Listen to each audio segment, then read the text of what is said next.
Just relax and enjoy this. 5, 4, 3. We're here with Tonya Harding in her hometown of Portland, Oregon, and you were just telling me that you're working on a lot of projects. What are you working on now? Well, I'm still skating every single day, just to stay in shape, basically, and hopefully if I get asked to do some shows or appearances, then I'll be ready for them. And I now work for a landscape company with the people I live with, and it's really interesting. We, pot plants, and, sometimes I'll finish cement or something, paperwork. Now, how'd you learn to do that? Just by watching.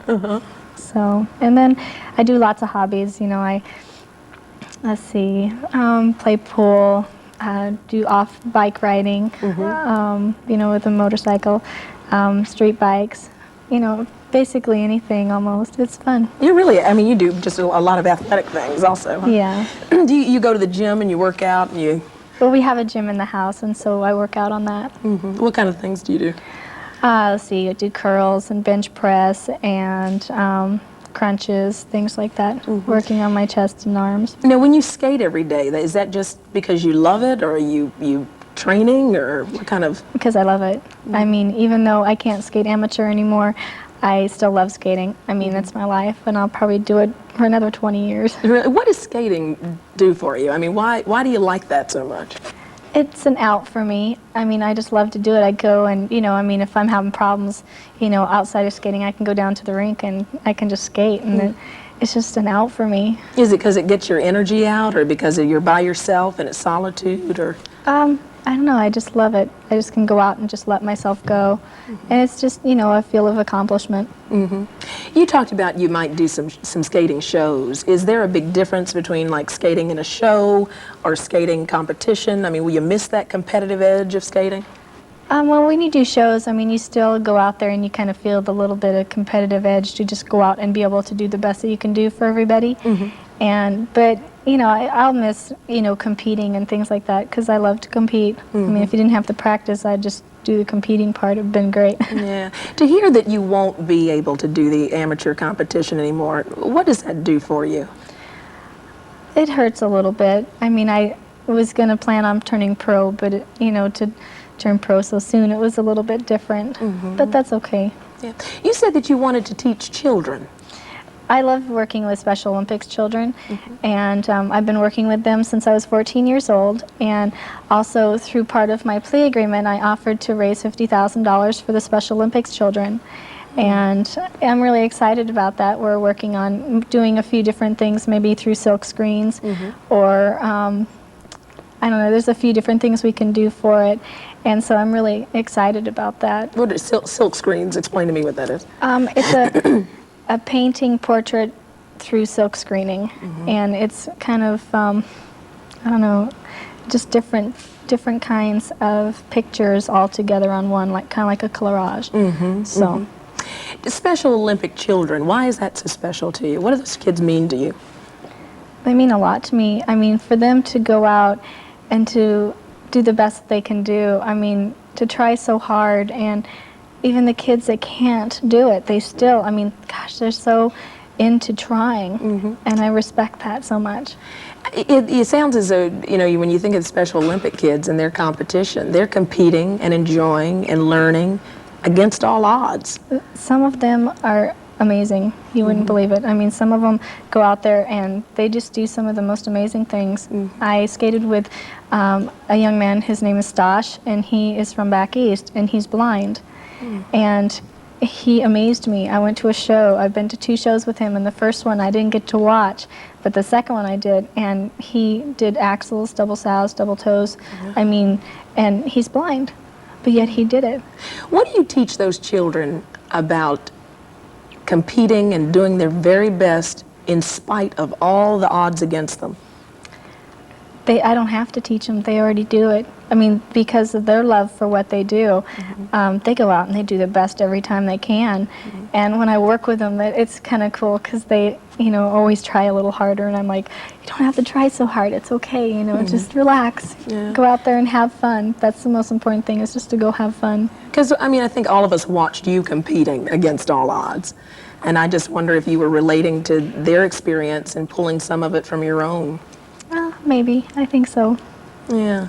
What was it like, if you could just describe what was going on in your head and your heart when all that turmoil was going on and all eyes were on you and you were in the midst of a very difficult time? What were you thinking? How did you keep going? It was really difficult, you know. I'd leave my problems at the door of the rink. I had a counselor that I was working with, and his daughter skated with me, and he died last year, and it's been really, really hard for me because he was really important to me. And he taught me a lot of things, how to control myself. I used to get mad on the ice, and I'd say a few dirty words or something, but I tree it, and it's to touch something and then leave your problems there and go in and do your skating. That's called treeing. Yes. Leaving your problems outside the door. Right. You touch something and you leave your problems there, and then you can come back and pick them up whenever you're done. What did you touch? The door. The I door. touch the door usually. And what would you say to yourself when you're touching that door and you're leaving those problems? What would you say? Basically just, okay, this is it. It's time to go into work. You know, do what you love to do and just leave everything else out there. You know, it was my out. So, you know, and it was really, really hard. It's just been really hard for me to have to deal with everything. And my skating was the most important thing to me in my whole, you know, entire life. And I think that's basically what I was trying to do, was to accomplish what I've wanted to all my life. Yeah. Were you by yourself a lot during those difficult days? Yeah. I mean, sometimes I was living with Stephanie and John and their son Cameron, and I think that without my friends and family, my close friends and family, the people I know who are really my friends and family now, who care about me, if it wasn't for them, I don't think I could have done it. What did they tell you to keep you strong? Just keep your chin up, you know. It's all going to be over someday. Don't worry about it. You know what you did and what you didn't do, and don't believe what other people say. It doesn't really matter, because we believe in you. And, you know, I mean, for someone to tell me that they believe in me, it means a lot. Yeah. I remember the wonderful ad that you took out in the local paper, just to say to all of your fans, thank you for being there for me. Thank you for those faxes, those phone calls. Thank you for the prayers. And you ended it by saying, thank you for believing in me, and I'm going to try really hard to make you proud. What do you plan to do? What is the one thing that you think you'd like to give back to all of those folks who believed in you so much?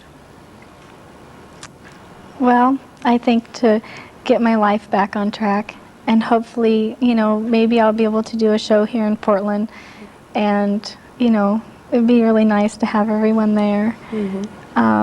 I think all the people that do care about me want to see me succeed, and I think that, you know, the best thing for me to do is to succeed. Some people say success is the greatest revenge. Sometimes. On Gillooly, do you talk to him? Do you? Nope, I haven't talked to him since we parted in January. What are you thinking about him? I don't think about him. I mean, he's history, you know. I don't care about him. It's that easy to just turn it off like that? Well, because of my skating is the reason why I got back together with him last year after we were already divorced. I had a few people who told me that, you know, high up in figure skating, who said if you weren't with him because they like him, and they said that, you know, you have a stable life when you're with him, and they didn't know him and they didn't know what was going on. And it was really hard for me to go back, but I think a lot has to do with the whole thing that's gone on, is that he found out that I wasn't going to stay with him. He found out that I was going to leave him as soon as I was done with Olympics. And his reaction to that? I don't know. I think this whole thing is because of that. That he thought you were going to leave him? Well, he knew, because I mean, I had talked to some people about it and everything. What kind of guy is he? Or what kind of husband was he? A lazy one. I mean, I don't mean to be cruel, but he hadn't worked for a few years and didn't do anything. I mean, I tried. I think the reason why I went back so many times is because I thought I did something wrong. And, you know, I wanted to be married once, and I thought that I needed to try harder. So I always thought, well, maybe I didn't try hard enough, I'll try again, you know, and it wasn't there because there was nothing coming back, you know, in return. Yeah. How'd you guys meet? I met him when I was skating at Clackamas Town Center. I was 15 years old and he was watching me skate. And then you started dating, and Yeah, one we thing led to the started other? talking to each other, and he asked me out, and we went out and started seeing each other. Was he ever abusive? Yes, In what way? physically and mentally. Wow. When would he get abusive? Well, he was very, you know, demanding, and I don't know, if he drank, and he drank a lot, you know, with friends and stuff like that, you know, then he would become abusive. Physically hitting you, Yes, bruising you, yes, cutting you, yes, making you bleed? yes. Did you have anybody to turn to? Could you Not go really. any place and say, I'm being abused, help me? The only people who ever believed me was Stephanie and her family. I mean, Jeff's mom did never even believe me. There is a word that you may be getting adopted by Stephanie's family. Is that something that you want to do? I've been wanting to do it since I was 15, but Jeff at the time didn't want me to do that. He thought that that was silly. But we finally have decided that we're going to go ahead and do it, and we're trying to get everything else out of the way first, and then, because, I mean, it's just a piece of paper that says that you're family. But what does it say to you? It's more than a piece of paper to you. Well, we're already family, but it just makes it legal. And official. Yeah. Yeah. Yeah. What does family mean to you? Life. You know, I had a good family. My mom and dad loved me, and they tried really hard, you know, with my skating and everything. It wasn't easy, but I know that they love me in their own way, and, you know, I still see my dad all the time, and I see my mom sometimes. But it's just, I've always wanted to have, you know, true brothers and sisters, and there's Stephanie, and there's Mark and Brent, and it's like a whole family. Yeah. We're going to take a break, but when we come back, I want to talk about your relationship with your parents, and maybe if you'd like to become a parent one day. What kind of mom would Tonya make? We'll talk about that. We'll be right back. We're back with our conversation with Tonya Harding, and before we left, we were talking about family. Do you want to be a mom one day? Yeah, I do. I want to have probably one child, maybe two. Boy, girl? Doesn't matter. Got any names picked out? Yeah. You do? What? Who? Well, if I have one of each, I want to name it Kyle and Kayla. And where do these names come from? I don't know, I just always have wanted that. I've looked in kids' books before for other people and everything, and always came up with those. It was my favorite. What kind of mom would you really like to be? Would you strive to be? I would be a very supportive mom, and caring, loving, and I would never be abusive to my children, you know, ever. Were you an abused child at all at home? Yes, In what way? both physically and mentally. How has that affected you to this day? Actually, I think to this day, I think it's made me a better person, a stronger person. Since I was about 13, 14, I've basically had to take care of myself, and you know, and I think that made me strong. And a lot of people ask me, well, how do you get your strength and everything? And I think it's, you know, taking care of myself. You know, I always cooked and cleaned and everything for my mom and dad because they worked. And when I wasn't working or skating or school or whatever, I would clean. So, Is there a lot of pain that's left over from those days? there's some, but I have forgiven my mom. How do you forgive after being abused by your own mother? How do you forgive her?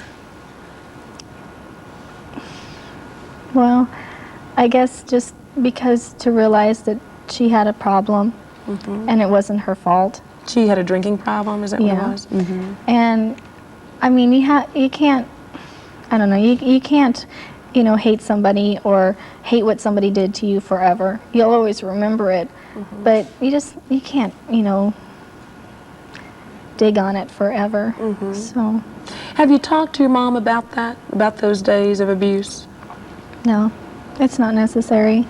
I mean, my mom loved me in her own special way, and she worked really hard, and, you know, she kept me skating and stuff. So, you know, she did try really hard. What kind of a coach mother was she?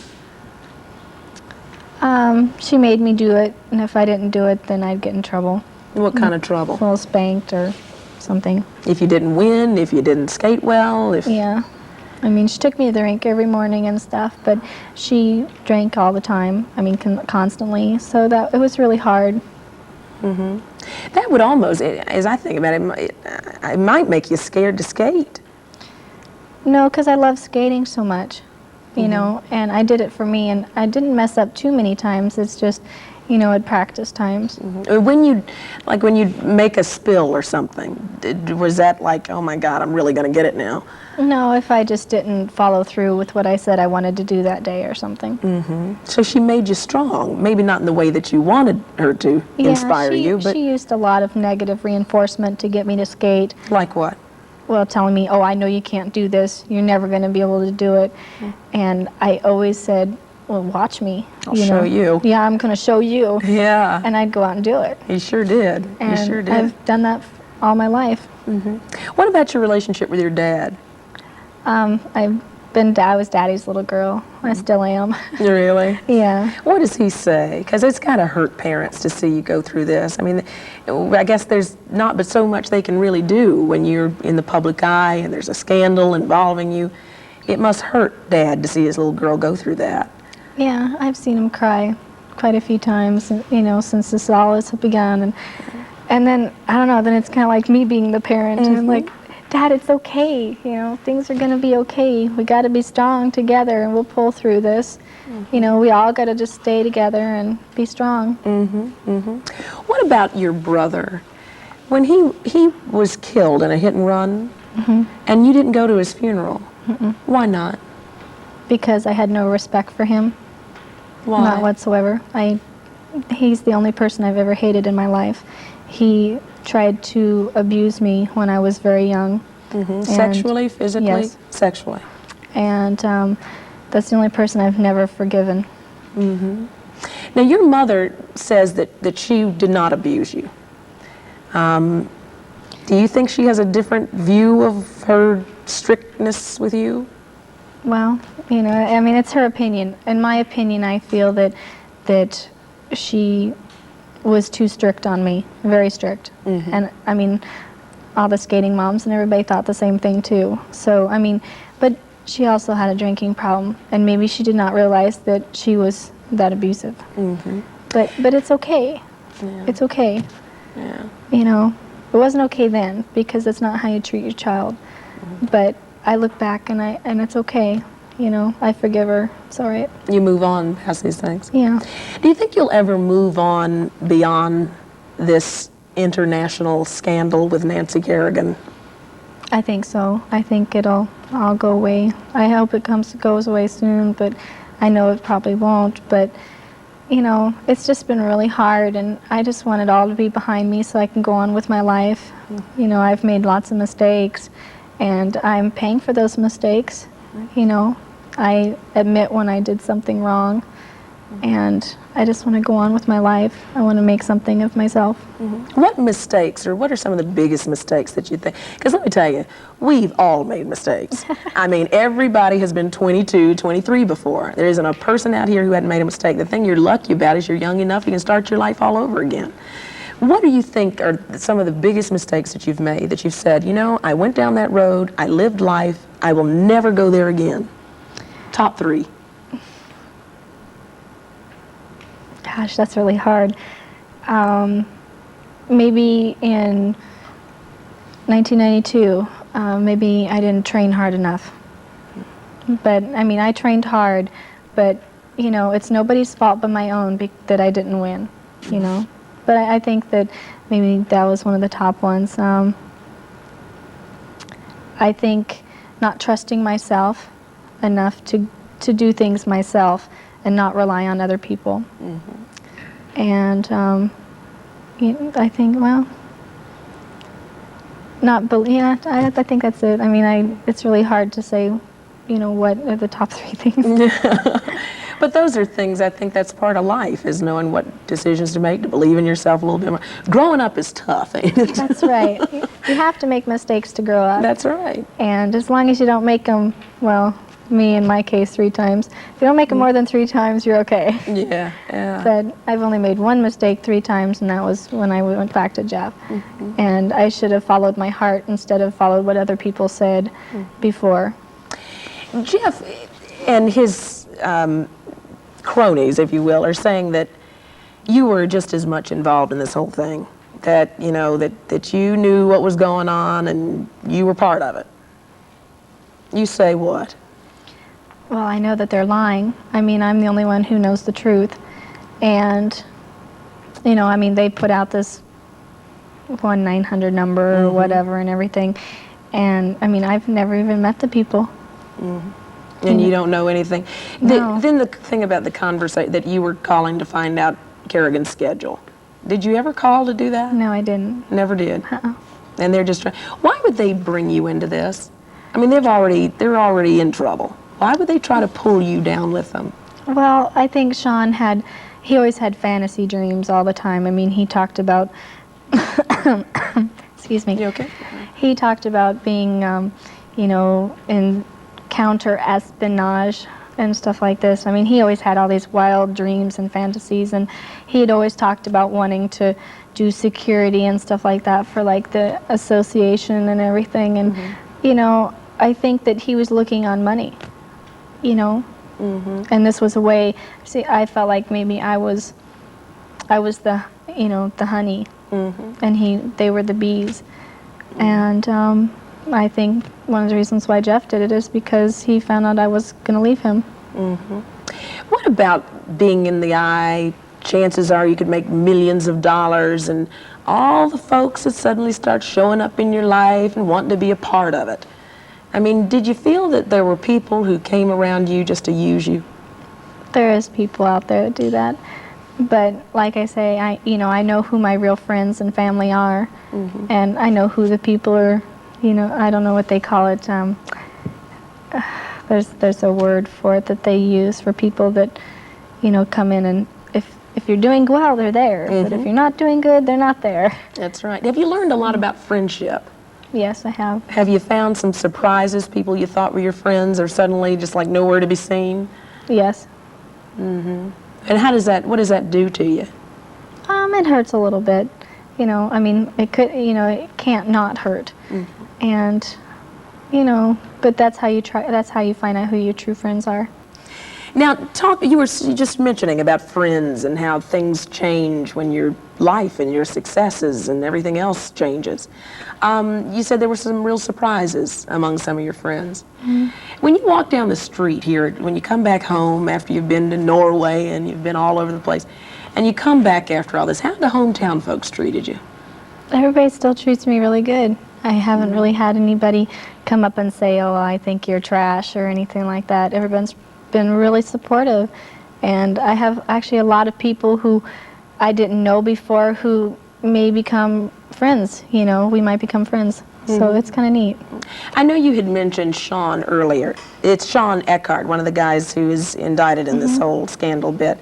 How did you come to know him? You've known him for a while, or? I met him through Jeff, when I met Jeff.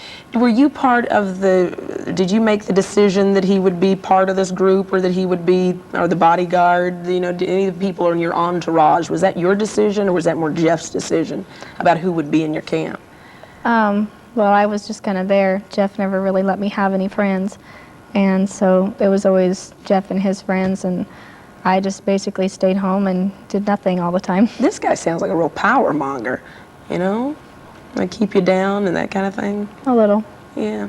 When you talk about abuse, and you've talked about emotional, physical, and then even an attempt to sexually abuse you from your brother, there are lots of young ladies out there, lots of young girls who are going through the same type of life.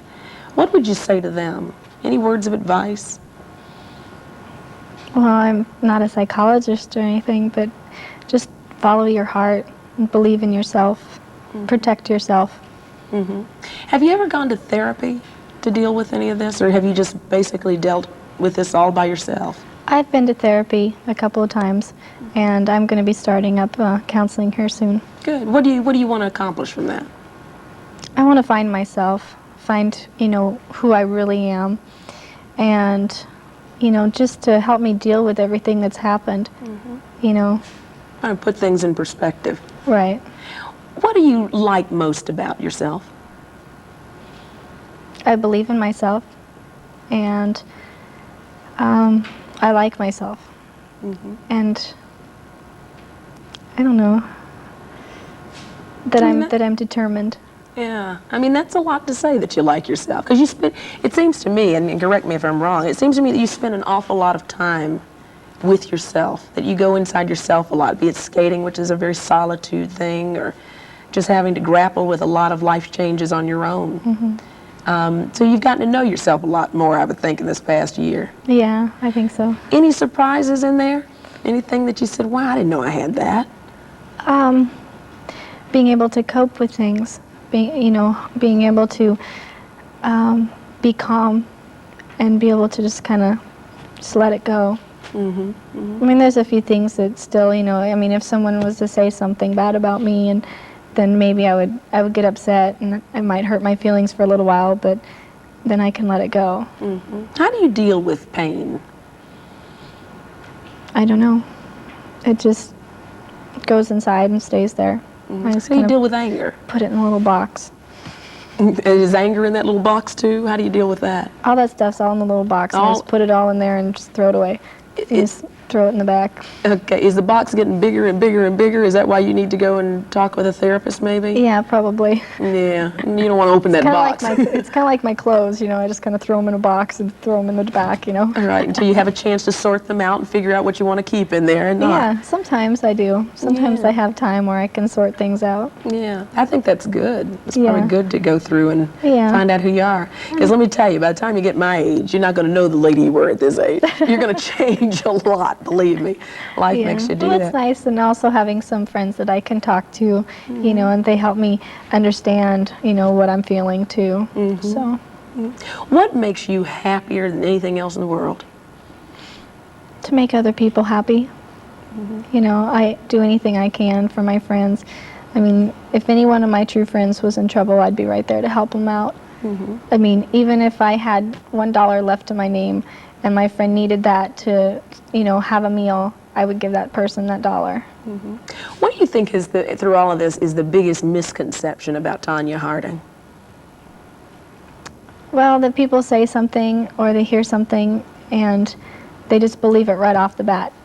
I think that if someone really needs to know something about me personally, they can come and ask me, I mean, don't believe everything you read, don't believe everything you hear. I mean, lots of people, my friends have stood up for me many, many, many times where somebody would say, oh, well, I think Tonya Harding's a bitch or something like that. That's okay, we say the B word. Yeah. And they go, well, do you know her?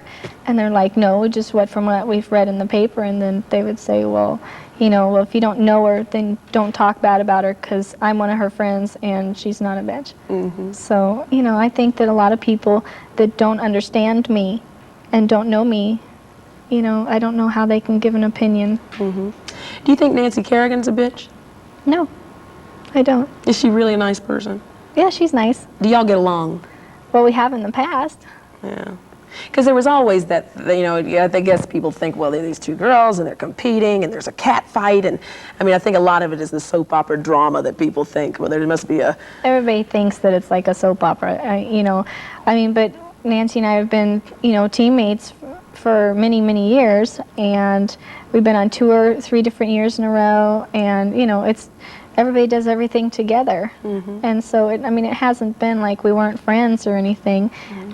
We talked and all this stuff, so. Did you ever talk after the knee incident, after she was attacked? Did you ever talk after that?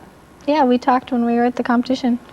What do you say after something like that happens? Ask her how she's doing, I hope it gets better real fast. Yeah. Was she nice to you, or did she? Yeah, she was nice to me. I mean, we had receptions we went to and everything with the other skaters that were on the Olympic team, and everybody was really cool. Because I think that would be so weird. I mean, you walk in the room and you don't quite know what to say, and then she doesn't know what to say, and then everybody around you is looking at you, waiting for you to say something. I mean, was it an uncomfortable kind of thing, or you guys were right back beyond that?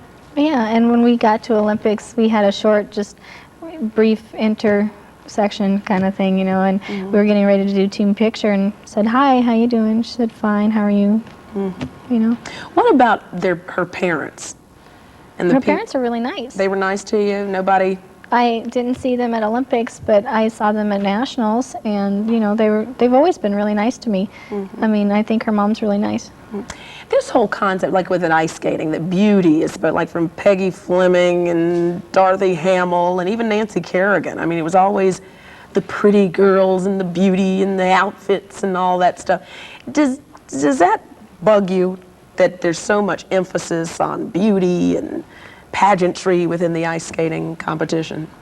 No, I mean, I think that I'm pretty, and I think that I have a nice body for skating and everything. So, I mean, I felt like I was, you know, right up there with everybody else. And, you know, sure, I mean, but you have to remember that, you know, it's the second most watched sport in the world.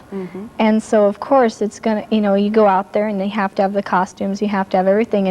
And I mean, if you don't have the great costumes, I mean, you know, people are going to go, ooh. Yeah, and sometimes they said that to you, I mean, it's like they? a beauty pageant, Yeah. but you have to show that you can do your skating. You're right. You look that over. Yeah, but it's all one big thing. I mean, if you don't have the costume, then the judges will kind of mark you down because you don't have a good costume. Or if they don't like your hair, they'll mark you down. Or, you know, I mean. Did you get a tough time for that? I mean. Yeah, I got it a lot. Yeah. What did they say to you?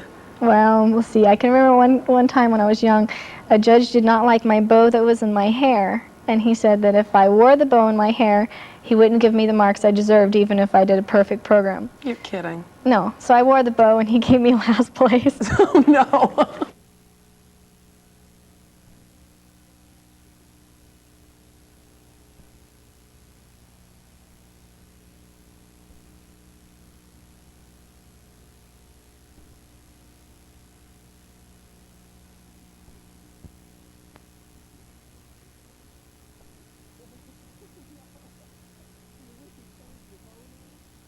Place. Oh, no. Do you wish you'd changed your bow now?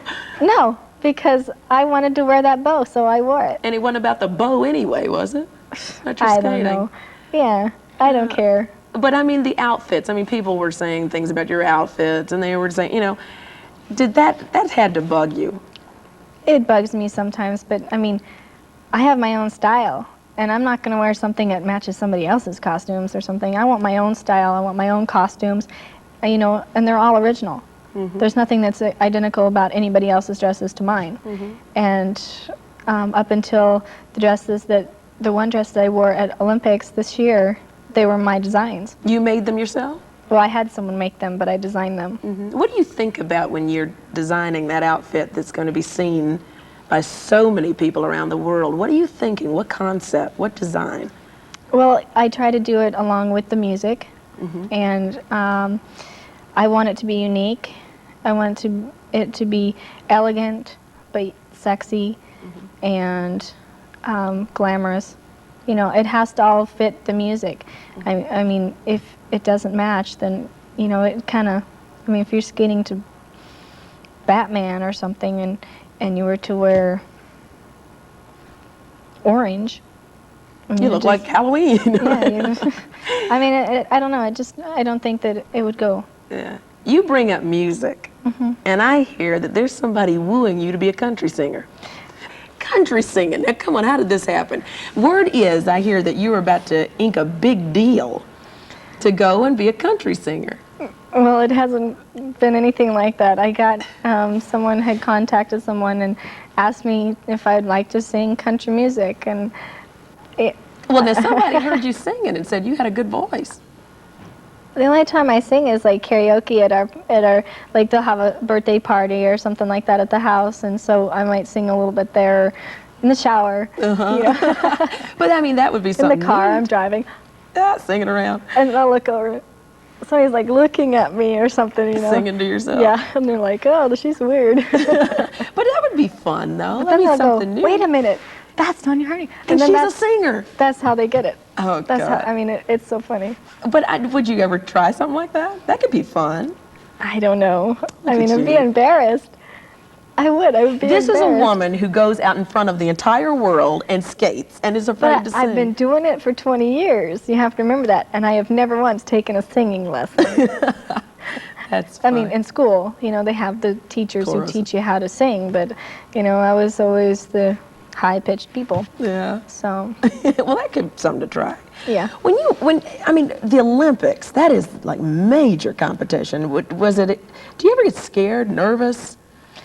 I got nervous at Olympics when my lace broke. I missed the triple-axel on warm-up, and that's how I must have cut my lace, because it was fine before then. It was fine when I put it on, and I got off, and I went to tighten it because I was second to skate, and it broke. I remember watching. I got nervous. Yeah, there was just such distress in your face. I didn't know that they had like a regulation time. You have 2 minutes regulation time to fix whatever your problem is, and then you have to go out and skate. Wow. And the first lace we got was too short. We couldn't even lace it up, and we put it in there. We ended up lacing up. There was, lace it up, and then it goes up here. We went from 2 down, and we were skipping. We skipped like 3 of them, and 2 on one side and 3, and then I just tied it up at the very top and tried to do it. I mean, it was not even tight enough for me to walk down the hall, and here I was going to go out and try and jump with it. Wow. And I told Diane, I said, I'm not going to, you know, not go out and try. That was, I think, the first time that we had seen you just lose it. You had just emotionally. I mean, Yeah. you look, I mean, I just couldn't handle it. yeah. I mean, to think that I got here, I got all this way, and then because of a lace breaking, I can't compete. Yeah. Oh God. What were you saying up at that when you went up and you showed them your skate? I told them that my lace had broken. We tried to get a lace in there, and this one's way too short. I'm going to end up breaking my ankle if I try. You know, there's no support, there's nothing. And she looked at it and she agreed. And so she says, well, you know, go fix it. And then as I was getting off, they announced that I would skate at the end of the group. Wow. Nobody thought, oh, she's just trying to get sympathy. I have no idea. I didn't even think about that. I mean, it was really hard for me to get back on track, to get myself back to focus. I really thought Diane was just going to shake me, you know, or Erica was just going to shake me, and Erica's pacing, and Diane's standing there, and I'm pacing, and Diane's just like, sit down, relax, and just, you know, just let it go. Yeah. And you know, I went out. I did everything. I did a perfect program except triple-axel. Yeah. You know. God, I can just, and I don't skate, believe me, but I can just feel that just what you were, I mean, probably going through there. When you're out doing the Olympics and you do one of those big twist, flip things in the air and you come down and you spill, what goes through your mind? I mean, is that embarrassing? No. How do you get up and... This powder, excuse me. My nose is itching. No. You just have to like really focus. I mean, it's only one jump and you have a whole program to finish through. Who cares? I mean, other people are going to make mistakes too. There's not very many people who don't make a mistake. And you just got to get up and keep going. You know, like in the original program, if for some reason I would have doubled my triple lutz in the combination, I would have left it a double lutz. I wouldn't have done it as a combination. I would have done my double flip and made it a triple. And so. What about the competition? Are girls always nice to each other backstage? Mostly. You know, because we always think, well, it's the beauty pageants and it's a skate. There's probably cat fighting in the back. Is that part of it? Or everybody's usually really nice to each other, you know. Oksana Baul and everyone, you know, Surya Bonley, we all talk and everything, you know. Did they give you support during this thing? I mean, you know, because I'm thinking they know you and they know Nancy and they know about the scandal and. Well, Oksana, before I skated, wished me good luck, And I told her good luck and everything. Will you stay in contact with any of them, even though you won't be able to compete on the amateur?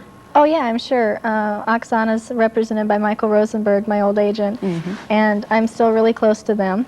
And so I think that in the future I might want to start like one of my own skating shows or something, and I might go through Michael to get the people for the show. And he doesn't even know. He's going to see this and say, "Oh, Good idea. What were you like as a little girl? Ornery." Ornery. You got punished a lot. No, not really. Got in trouble. No, I mean I didn't do What does anything ornery mean? bad. I just, you know, when I first wanted to take lessons from Diane, I can remember it was at Jansen Beach, and this was this ice rink where they had 2 ice rinks on each side, and Diane said, "No, I'm sorry, I don't take, you know, young skaters that haven't had any coaching before." And so, just to be ornery, I went out and skated circles around her. And so then, you know, then my mom was giving me hand signals and stuff, because we had hand signals for different things when I was younger. And then Diane came in and asked my mom to ask me to stop, and then she also asked her if I was deaf, and she says no. She's just not listening to you. Right? No, she says, well, we just have hand signals for what she can do. And then Diane said, well, can you show me? And so my mom gave me a hand signal, and I go and do something. Wow. You were on the ice as early as how old? 3? I was 3. 3 years old. Yeah, and so then Diane decided, she goes, okay, I'll take her on a 6-month trial. And here we are 20 years later. That's right, 20 years later. I want to know what you're going to be doing in the next 20 years. We could take it a little closer. Next 5, next 10 years, where do you see yourself? Well, let's see. This will all be behind me. And I hope to be working with Special Olympics children again, and, you know, teaching them. I want to also be a coach. Hopefully have my own skating tour or something like that, or skating show. And What about a movie? I'd like to do a movie and a book. You know, a lot of people, they, you know, I mean, if I was rich as everybody said I was, it would be great. I mean, I haven't seen any money yet for anything that's come up. There's, you know, possibilities for a book and possibilities for a movie, but we have a lot of other things I'm working on, you know, real close here in the future, hopefully. What about your losing so many endorsements? Does that get to you? Or what are you thinking about that? It wasn't the endorsements that I wanted.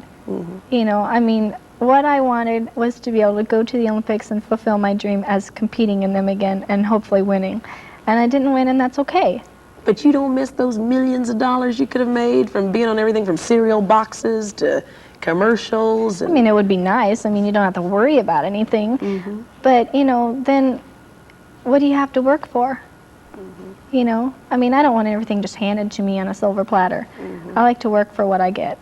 And so. Yeah, you've worked very hard. I remember hearing stories about growing up, how you didn't have a lot of money with your family, and how you and your mom used to collect bottles and cans for deposits. We did. It was funny, yeah. What was... Well, I bought my first 10-speed bicycle with the money that I had saved up. And, you know, I mean, it was good exercise, and, you know, I look back and it's embarrassing and stuff, but, you know, it just gave us the little extra money for the little extra things that I wanted. And so, I mean, I'm not ashamed of it, you know. What was life like growing up for you? You didn't come from a very wealthy background. It was a tough working class background, right? My mom had usually, you know, she was working as a waitress, and my dad sometimes had 2 jobs. You know, it was really hard, and then I worked also. At the age of 14, when I got my worker's permit, I worked for a skater's dad at a metal shop, did all kinds of different things. You know, we worked on heavy machinery and painting and sanding and counting and shipping and receiving and welding, and I mean, I went through lots of different things. And I worked as an assistant manager for Stephanie's dad for a restaurant. And I even worked at Sears in the hardware department for a while. You know the value of hard work, huh? Well, I just enjoyed doing it. I mean, I don't think I would like enjoy working in retail, as in clothes and stuff like that. I mean, I might, because I can. Oh, I know what's on sale. But I think it's really interesting because when I was working at Sears in the hardware department, it was a challenge for me to know what all the tools were and everything, and what was going on, what you needed to have for this and for this, because I worked on automobiles, since I was young. And when men would come up and they'd say, "You work here, can you tell me?" "Oh, never mind, that's okay, I'll find somebody." And I'd say, "Well, excuse me, but I do work here, I can help you." Right. And they're like, "You're right," and then they'd ask me for where this tool was or something. I'd say, "Oh, it's right over here." And it would just surprise the hell out of them. That you knew a lot about tools and... Yeah, and That's not- it was just, I don't know, it was fun. It was fun to prove all these, people wrong. It was just funny. Just the look on their face. I mean, that gave me the thrill of working there. As you continue in the next few years, you have a chance to prove everybody who doubted you wrong, too. What kind of look would you like to see on their faces?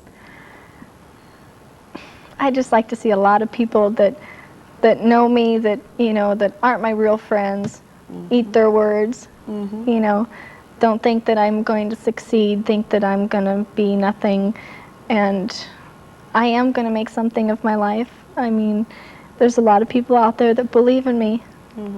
It's interesting because as we've talked, and we've talked about some real tough things that you've had to live with in these 23 years, you have also talked about how you've used each of those lemons, if you will, and made lemonade out of it. In other words, you've taken the tough parts about your life and you've overcome them through the pain, through the strength that you've had. Yeah, I have a big jug of lemonade now. A big jug of lemonade now. Yeah. So I will watch very closely to see what in the I'm world sorry you to will add the do. sugar. Yeah, well, Make it sweet. You got to make it sweet. You'll probably do that. Let me ask you, how do you get over it? Like, for instance, the White House just invited some Olympians to the White House, and you weren't invited.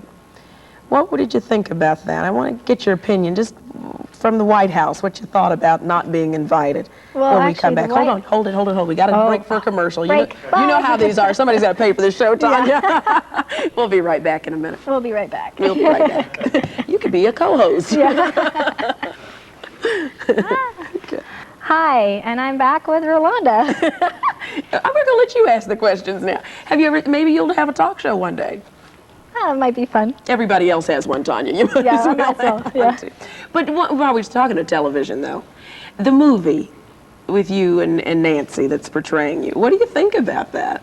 That's kind of funny. I mean, I really don't care because it's not my movie. It's just from what the media has written about me and Nancy and about everything. So, it's not the real movie. Deal. When you were away, especially like out of the country, and you watched how America was covering the story, what did you think about your country? Particularly the media in this country. Well, I knew that they were doing their job, but I was there to do my job at the Olympics and represent my country in the best way that I could. So, and I think I did. I think even though I did get 10th place, I think that I did a good showing there. Nancy Kerrigan's mom thinks that she should have won the gold. And she thinks that the reason her daughter didn't is because all of the attention that was focused on you and on this scandalous whacking of the knees. What is your thought about that? Do you think she skated well enough for the gold, or I don't know because I'm not a judge. I mean, I watched them both skate and I thought they both did really well. I'm not a judge, so I don't know what they actually look for. I mean, I don't even want to be in their position to look for it. I mean, there's lots of people young skaters who are coming up who want to be judges. I'm like, how come? That would be so hard. So. Before we left, we were talking about the White House reception that you weren't invited to. Did that hurt you? It hurt me a little bit. I just wish that they could have asked it, done it in a little bit different way. I know that the White House wanted me there, but the association didn't. And I just wish that they could have at least asked, or invited me, and or just called me up and just said, "I'm sorry, but we'd really like it if you weren't there." So from what I hear you saying, you don't think you really got a fair shake in this whole thing, that people have pretty much bought, The association sent me a empty envelope for the reception. And I just thought that that was kind of cheesy. They sent you an envelope with nothing in it? Mm-hmm. Which was their way of saying what, you think? I don't know. That's bizarre. It's okay. An empty envelope? Yeah. When they didn't have to send anything, right? Right. But that's okay. Wow. Wow. Do you believe in angels? I have a guardian angel someplace. You do? Mm-hmm. Any idea what their name is or how they show up or when they show up? I have no idea. That could have been him. No. But what makes you believe in your guardian angel? Because, you know, just for how things have come out and everything, I think that there is somebody there that's watching over me. You know, I mean, just because I didn't win a gold medal doesn't mean my life is over. You know, I have things that are maybe worth more than a gold medal, and that's true friends and family and people who love me. You think that's what you won, if you won anything through all of this? What Yeah. did you win? I think I won people who love me. How important is it to you to belong, to have family, to have people around you who really care about you? What does that mean to you? It's very important to me. I don't know, I just need to have, you know, people who love and care about me and support me. And I don't know, when I don't have that, I guess I feel not needed. And I'm the kind of person that likes to give and give and give. And I mean, I'll do anything I can for anybody, you know, so. So do you have a boyfriend? I have lots of friends. Lots of special friends. Anybody in particular very special? I have a friend. Anything serious yet? No. Not serious. No, we're not going to jump into anything. Please don't. No. Take your time. Yes. From an old lady. Yeah. Where is Take your she? time. Do you want to remarry one day? And Yeah, I'd like to be married again someday and have a family. And hopefully, you know, I mean, not rushing or anything, but maybe in the next 5 years, I'd like to have a family. what kind of boyfriends do you like? I like someone who is secure, who does for themselves, who has their own life also. You know, because I have my life and I want someone to have their own life. And someone who supports me and can give me the love and support that I do need. Okay. And I mean, I'm a lot to handle, but you know, Oh, no, not you, Tonya. Shy as you are. I am shy. What makes you a lot to handle as a girlfriend? Well, just to have to realize, I mean, I don't see myself as a celebrity. You know, I see myself as a normal person, and I want a lot of people to see me as a normal person.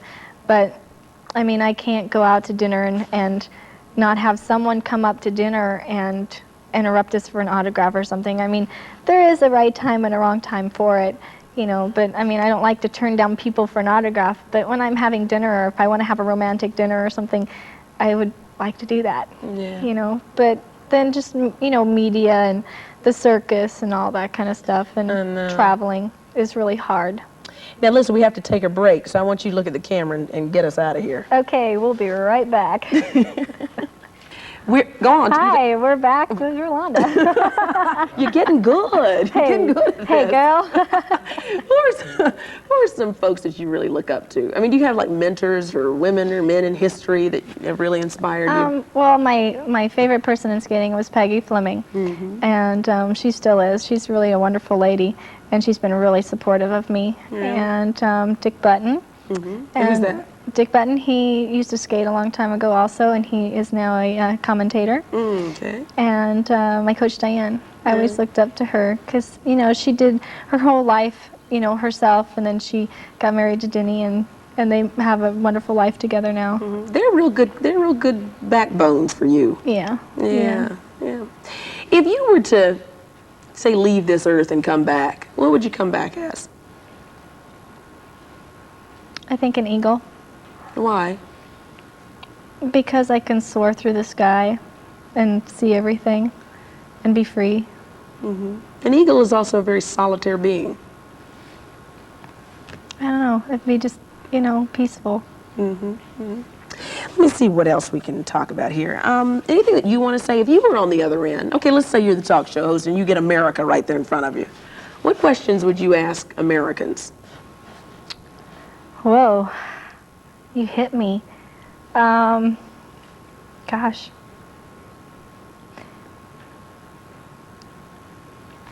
That's a really hard question. This is your talk show introduction here. If you had to, If you were president, what would you do right now? What would be the most important thing you'd do? me, One important thing that you would work on.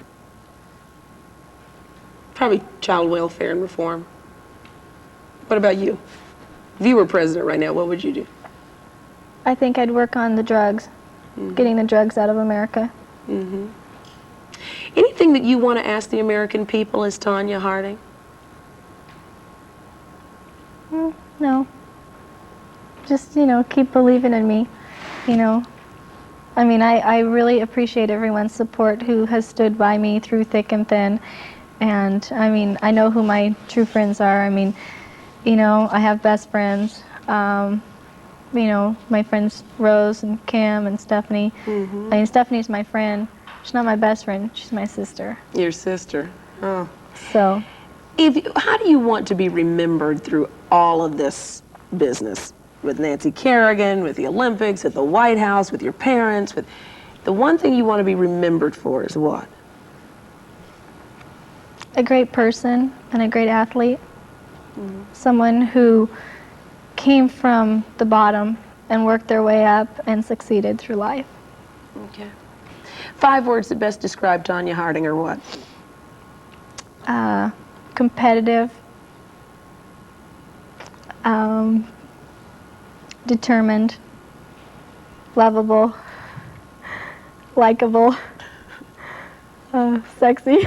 And sexy. Well, you're right about that. We'll be right back in a minute. Okay, so go, girl, give it to them. No, I'm going to ask you when we come back. When you get your talk show. Yeah. Let's see, what else? I guess that's everything. Clear? Ready? That's it. Yeah. You hope this is your last interview?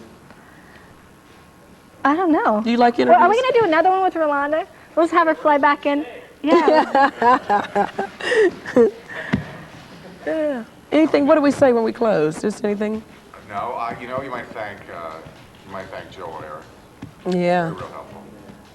Yeah. You gonna do that? Joel Loy and Eric Ritter? Thank them or? Thank her. On Say there? what? Okay. We have to do some kind of a high five or something. I know. What can we do? Let's think of What can we something do? creative. Yeah, let's see. Anything that you want to say in closing or? Sure. This is a great interview. Gosh, what Really, would you I came say? across so well. I wish I had more, so I wish I had well. more time to think. Yeah.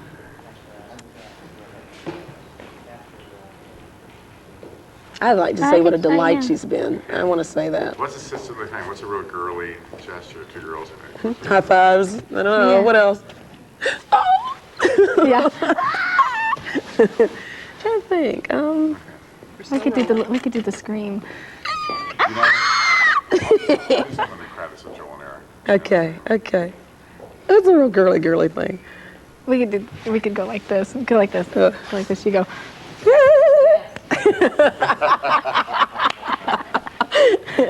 My friend Kim and I do that, and we do high fives and stuff all the time. Yeah. Good. It's funny. Stephanie and I always go like this. We always go. I know. And then when my friends and I say something together, we go like this. Woo! It's a girl thing. You know? Yeah, it's the girl thing. I know. Would you like us to leave? You can kiss us and I put it on. 30 seconds Yeah, it's like- or so. All right, stand by, guys. At the end, even after you say goodbye. Keep talking. Yeah, keep talking for about a minute and we'll roll the credits over that. Okay. Okay? Stand by. Who's that on the floor? We want to both say it at the same time. Let's see. And good night. No, I mean, hi, we're back. Yeah. Let's do it at the same time. That'll be good. We're going to do it together. Oh, God. Okay. To the Tonya and Rolonda show. You want to say that? Yeah, we'll just say, and we're back. Okay. We'll say, welcome back, everybody. Okay. 6, 5, 4, 3. Welcome back, everybody. It's like the Tonya and Rolonda show. We're about to say goodbye, but I have to tell you something. I'm a reporter. I've covered this. We've followed the story. But you are a delight. I really enjoyed talking to you today. And I Well, think thank there's a you. lot that people don't know about you, and I appreciate that you shared that with us. Well, I enjoyed being here. It's been a real great treat for me to have someone like you, interview me and, and have fun. Yeah, things aren't always what they seem. I think we learned that, and Yeah. it is nice to get to know you a lot Yeah. better. I wish you success. Thank you. Okay? Thanks. All right. And folks, that's our interview with Tonya Harding. I certainly hope that you got a better insight to the lady behind the big story today. Thanks so much for being with us. And we'll see you next time on Rolonda. Bye-bye. So much. Great. Good girl. Good girl. You did a great job. What do you hope this interview is going to do? Do you really hope things will change? I hope that, it'll let people see the real me. Yeah, because you just really, that was a good interview. Yeah, it Very was. good It was. interview. You were just open Where's and our honest. drink? I know. And let's go get a margarita, okay? Yeah.